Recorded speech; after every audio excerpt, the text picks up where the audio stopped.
கிடையாது. பட் அரசியல் களத்துக்குள்ளே வந்த பிறகு அது இன்னும் அந்த மாதிரி போன விஷயத்தை இன்னும் யாருமே எடுத்து போடலை. அவர் போனாரா போகலையான்றது நமக்கு தெரியல. ஆனால் யதார்த்தம் என்னன்னாக்கா, இன்றைக்கு மக்கள் ஒரு சரியான தலைவரை தேடிக்கொண்டே இருக்கிறார்கள்.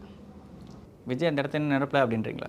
திமுக அதிமுக இந்த 2 ஆட்சியும் பார்த்துட்டோம். இன்னமும் மக்கள் ஒரு சரியான ஒரு தலைவனை தேடிக்கொண்டே இருக்கிறார்கள். அப்படி இந்த தேடிக்கொண்டு இருக்கக்கூடிய பெரும் கூட்டத்தை நம்ம எப்படி அறுவடை செய்கிறோம் ஓட்டான்றது நம்ம மிக முக்கியமானது. அந்த ஓட்டை கன்சால்டேட் பண்ணுறதுக்கு நீங்கள் கிரவுண்டில் எப்படி இறங்கி விளையாண்டால் தான் அது நடக்கும். அப்போ கிரவுண்டில் இறங்கி வர்றதுக்கு இப்போ காந்தி அவர்கள் நடந்த நடைபயணமாக இருக்கட்டும், நீங்கள் பார்த்தீங்கன்னா ராகுல் நடந்ததாக இருக்கட்டும், அண்டை மாநிலத்தில் இருக்கக்கூடிய நபர்கள் நடந்து போனதாக இருக்கட்டும், இது ஒரு பெரிய ஒரு நடந்திருக்காரு. நமக்கு நாமே இல்லை, அதை விட்டுருங்க. அவர் நான் நாடகம் நடத்துறதை பற்றி நம்ம பேச வேண்டாம். இப்போ இதை நீங்கள் இந்த மாதிரி நடந்து போகும் பொழுது ஒன்று அது தனியாக நடந்திருக்காருன்னு நம்ம சொன்னால் தான் தெரியுது.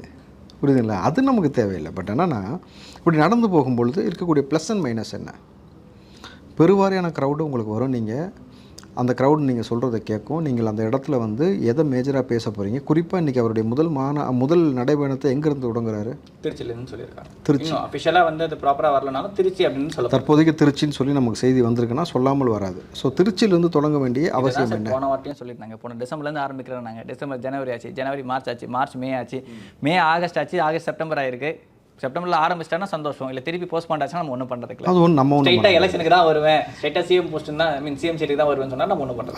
அது ஒவ்வொரு கட்சி அவர்கள் எடுக்கக்கூடிய ஸ்ட்ராட்டஜி, அதை மக்கள் அங்கீகரிக்கிறாங்களா இல்லையான்றது பொறுத்து வெளியே வராமல் இருக்குது ஸ்ட்ராட்டஜியா, மக்கள் பிரச்சனை பேசாமல் இருக்கிற ஒரு ஸ்ட்ராட்டஜின்னு ஒரு கேள்வி இருக்குல்ல. இல்லை, எல்லா பிரச்சனைக்கும் ரியாக்ட் பண்ணணுன்றது தானே மக்கள் எல்லா தலைவர்களுக்கும் எதிர்பார்ப்பாங்க. அதுதான் சொல்கிறேன். இன்றைக்கி ஒரு தலைவனை தேடிக்கொண்டே ஒரு பெரும் கூட்டம் இருந்து கொண்டு இருக்கிறது. இன்றைக்கு திமுக ஆட்சியில் ஒரு அதிருப்தி இருக்கிறது.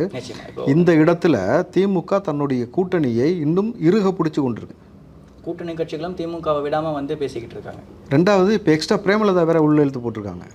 அந்த அம்மா நீங்கள் பார்த்தீங்கன்னா சீமானுக்கு ஆதரித்து பேசுது, திடீர்னு விஜய் அவர்களுக்கு எதிராக பேசுகிறாங்க, எடப்பாடிக்கு எதிராக இப்போ பேச ஆரம்பிச்சிருக்கிறாங்கன்னும் பொழுது அவர்கள் கூட்டணியை ஒரு பக்கம் இழுத்து பிடிச்சி வச்சுருக்காங்க.